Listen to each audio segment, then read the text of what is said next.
Assalamualaikum warahmatullahi wabarakatuh. Perkenalkan, nama saya Sentia. Saya saat ini berkesempatan untuk mengajari kalian tentang analisis regresi. Pada kesempatan kali ini kita akan membahas tentang koefisien korelasi, di mana rumus koefisien korelasi itu adalah R sama dengan N dikali sigma X Y dikurang sigma X dikali sigma Y dibagi akar N kali sigma X kuadrat dikurang sigma X dikuadratkan dikali N sigma Y kuadrat dikurang sigma Y dikuadratkan. Koefisien korelasi ini digunakan untuk menguji keberartian suatu variabel yang ingin kita uji, apakah variabel tersebut berkaitan atau berhubungan satu sama lain. Misalnya kita ingin menentukan apakah lama belajar itu bisa mempengaruhi IPK. Jadi kita bisa melakukan pengujian itu dengan menggunakan rumus koefisien korelasi. Kemudian kita telah menentukan R atau koefisien korelasi. Yang kedua, kita mengujikan hipotesis di mana H0 sama dengan 0, koefisien korelasi tidak berarti, yaitu artinya tidak ada hubungan antara variabel X dan variabel Y. H1 tidak sama dengan 0, artinya koefisien korelasi berarti ada hubungan antara variabel X dan Y. Kemudian kita gunakan rumus statistik uji yang digunakan, kita menggunakan uji T.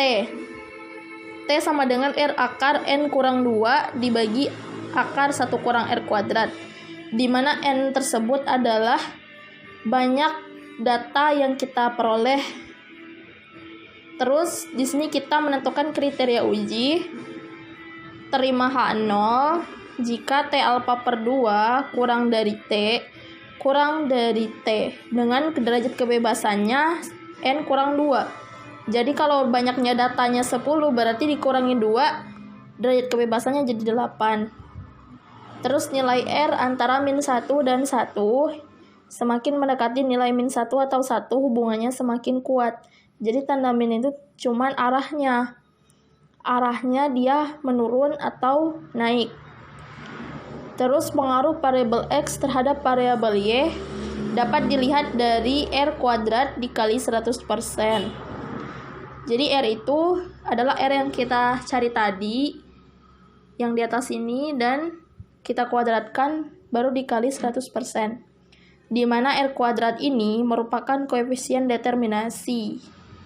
Koefisien determinasi itu adalah koefisien yang mempengaruhi seberapa besar kemampuan variabel bebas mengikat variabel terikat. Jadi misalnya kita ingin menentukan seberapa besar kemampuan lama belajar itu dapat mempengaruhi IPK. Terus interpretasi dari R. Apabila R sama dengan 0 menyatakan tidak ada hubungan atau saling bebas antara variabel X dan variabel Y. Apabila R lebih besar 0 menyatakan ada hubungan yang positif antara variabel X dan variabel Y. Artinya semakin tinggi variabel X, maka semakin tinggi pula variabel Y. Demikian juga sebaliknya. Terus, apabila R kurang dari 0, artinya ada hubungan yang negatif antara variabel X dan Y, artinya semakin tinggi variabel X, maka variabel Y akan semakin rendah. Jadi, dalam interpretasi dari R ini, misalkan variabel X tersebut adalah lama belajar, dan variabel Y adalah IPK. Jadi kalau R-nya lebih besar 0, R yang kita cari ini lebih besar dari 0, maka kalau misalnya variabel X-nya tersebut, misalnya lama belajar 2 jam dan IPK-nya 1,5, yang satunya lama belajarnya 3 jam, IPK-nya 2. Jadi semakin tinggi variabel X, maka semakin tinggi pula variabel Y. Begitulah contohnya. Kemudian ada soal IPK dan lama belajar. Nomor 1, hitung berapa koefisien korelasinya. Yang kedua, lakukan uji keberartian koefisien regresi tersebut. Yang ketiga, berapa persen pengaruh lamanya belajar per hari terhadap IPK.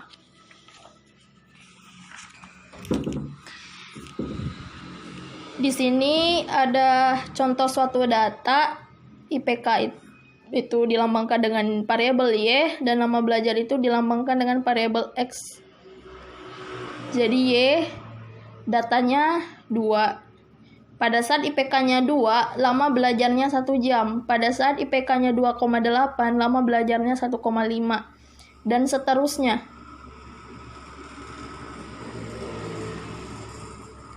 Terus kita menentukan rumus koefisien korelasinya dengan rumus yang telah kita pelajari tadi, yaitu R sama dengan N kali sigma XY dikurang sigma X dikali sigma Y dibagi akar N kali sigma X kuadrat dikurang sigma X dikuadratkan.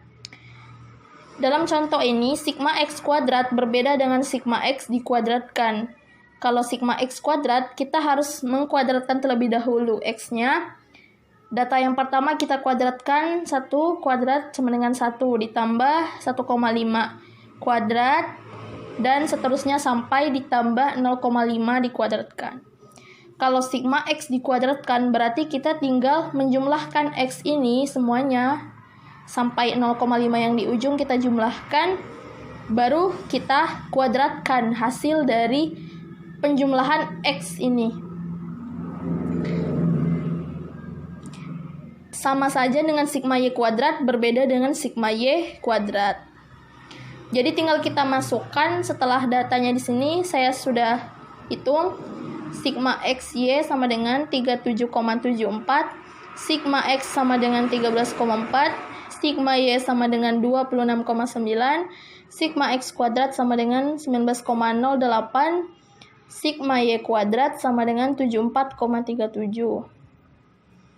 Terus kita cari, jadi N-nya kita hitung, banyaknya datanya kan dari ujung kiri ini sampai ke ujung kanan 10 data, jadi N-nya sama dengan 10. 10 dikali 37,74 dikurang 13,4 dikali 26,9 dibagi akar N-nya 10, sigma X kuadratnya 19,08 dikurang sigma X-nya 13,4 kita kuadratkan dikali N 10 dikali sigma Y kuadratnya 74,37 dikurang sigma Y-nya 13,4 kita kuadratkan.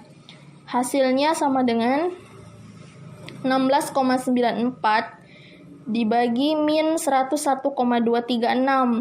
Jadi hasil yang diperoleh sama dengan min 0,1673.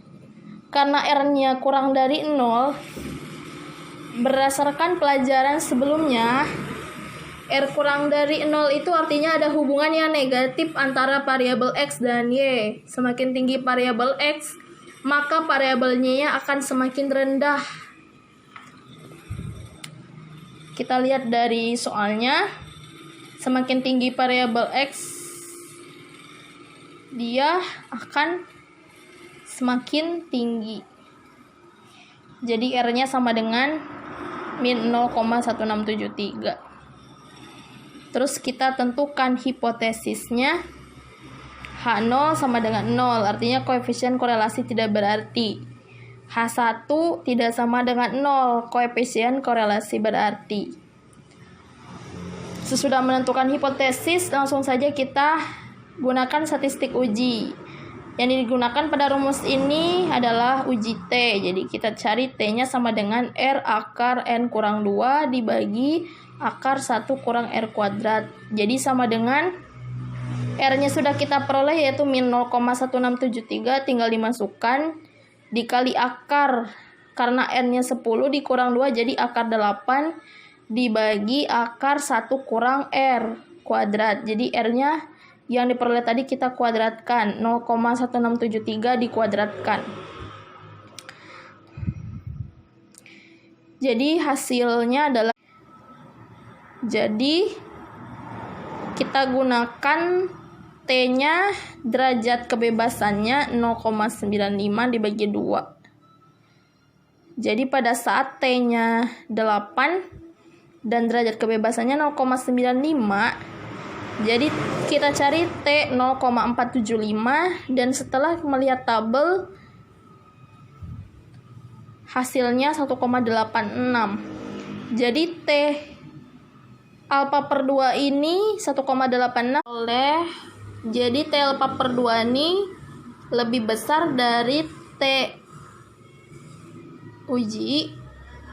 Jadi itu artinya dia terima H0, karena kalau misalnya T alfa per 2 nya kurang dari T uji ini, maka dia tolak H0. Kalau terima H0 berarti kesimpulannya tolak, berarti koefisien korelasi berarti.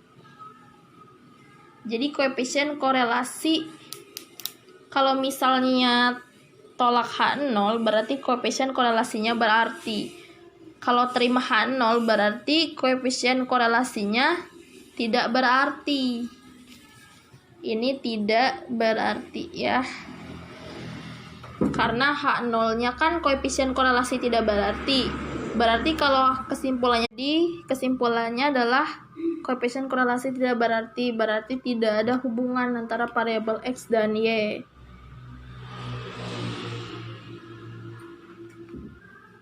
Jadi pengaruh lama belajar dengan IPK tersebut adalah R kuadrat dikali 100%. Jadi min 0,1673 kita kuadratkan dikali 100%, hasilnya adalah 2,57%. Jadi lama belajar itu tidak mempengaruhi suatu IPK mahasiswa. Jadi kalau misalnya dia lama belajarnya 1,5, 2,8. Begitu pula dengan 1,5 ini, lama belajarnya dia 2,3. Berarti di sini tidak mempengaruhi. Jadi kesimpulannya ini. Sekian materi hari ini tentang analisis regresi. Semoga materi hari ini bisa diterima semuanya. Cukup sekian dan terima kasih. Wassalamualaikum warahmatullahi wabarakatuh.